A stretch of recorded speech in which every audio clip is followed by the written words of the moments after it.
Have you ever thought that, I don't know, maybe hidden away somewhere in your family's past, there's more than just history, like maybe a key to a completely different future? We're talking about citizenship by descent. For possibly millions of Americans, it's like finding a golden ticket, one that could let you live, work, maybe even retire in like 27 European countries. So today, we're doing a deep dive into how this actually works and, how you might be able to claim it. Yeah, it's fascinating stuff. And the legal idea behind it is this term, Jus Sanguinis. Latin, obviously. It just means right of blood. Hmm. So unlike the US, which is mostly right of soil, born here, you're a citizen. This is about inheritance. You inherit citizenship from your parents, grandparents, sometimes even further back, even if you were born in the state. Right of blood. Huh.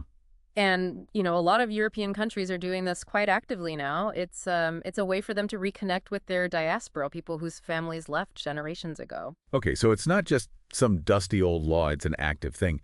So where are the biggest opportunities for Americans? Let's maybe dig into the big three, as we're calling them. Absolutely. So first up, Italy. Generally, if you've got an Italian ancestor, there isn't usually a limit on how many generations back you can go. But, and this is really important, there's a 1948 rule. Basically, if your Italian citizenship line passes through a woman, her child had to be born after January 1st, 1948. Okay, wait, why 1948? Well, it has to do with older Italian laws that didn't allow women to pass on citizenship. Hmm. That law changed, and the cutoff reflects that change. Before that date through a woman, you might need to go through the courts in Italy, which is a whole other process. Gotcha. So that's a key detail for Italy. What about Ireland? I hear that one come up a lot too. Is it simpler? Ireland, yeah, often much more straightforward. If you had a grandparent born anywhere on the island of Ireland, you're very likely eligible. You just register your birth on what they call the Foreign Births Register. Boom, you're recognized as an Irish citizen born abroad. Just a grandparent. That sounds pretty direct. It often is. And sometimes, even if it was a great-grandparent, there might still be a path, depending on whether your parent registered before you were born. So definitely worth looking into if you have any Irish roots. Okay, Italy, Ireland. What about countries like Poland or Germany?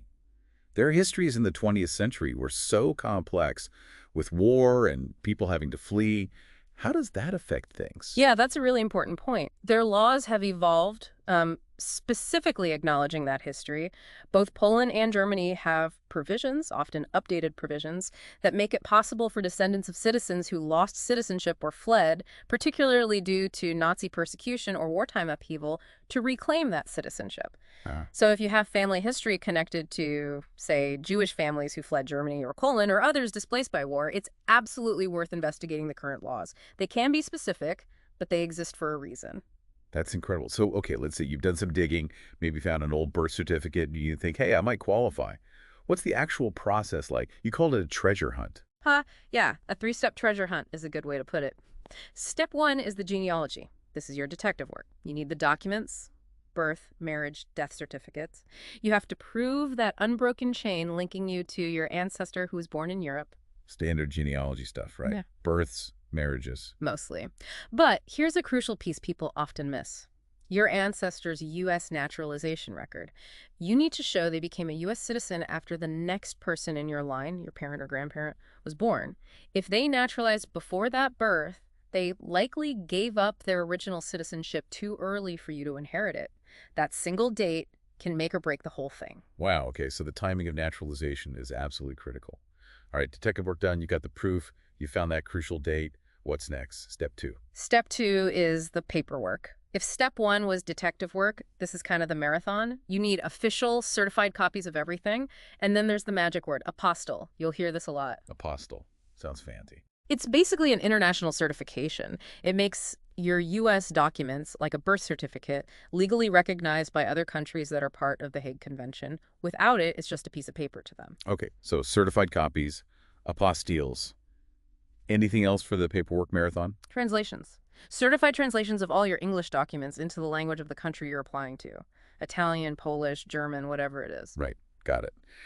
Documents gathered, certified, apostilled, translated. You've built this massive dossier.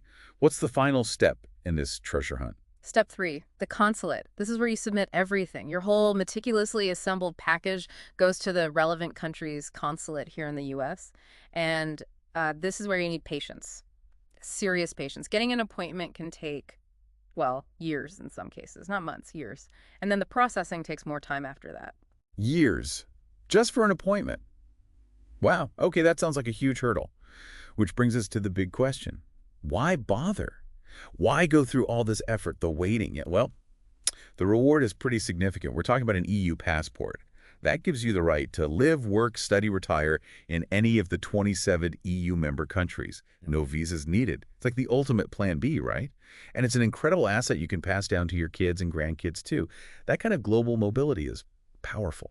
It absolutely is. But, and I can't stress this enough for Americans, there's a huge caveat: taxes. Yes, good old Uncle Sam. Exactly. Getting a second passport, becoming a dual citizen, it does not get you out of paying U.S. taxes. The U.S. taxes its citizens based on citizenship, not residency. So wherever you live, whatever you earn, you still have U.S. tax obligations. So you could be living in Lisbon, paying Portuguese taxes, and still have to file and potentially pay U.S. taxes. Correct.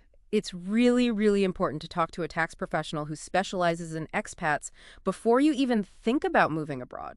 Understand the implications. Okay, that's a critical reality check. So it's an amazing opportunity, this potential EU citizenship, but it comes with serious homework, long waits, and ongoing responsibilities like taxes. Yeah. It's definitely a complex journey. It is definitely not a weekend project, Yep, but potentially life-changing. for sure. A lot to think about there. Absolutely. And maybe here's something to leave you with. As you think about maybe digging into your own family tree, consider this. What if discovering this path isn't just about getting a passport? What if it's also about understanding how connected we all are globally, and maybe seeing the resilience your own family had to navigate the world across generations?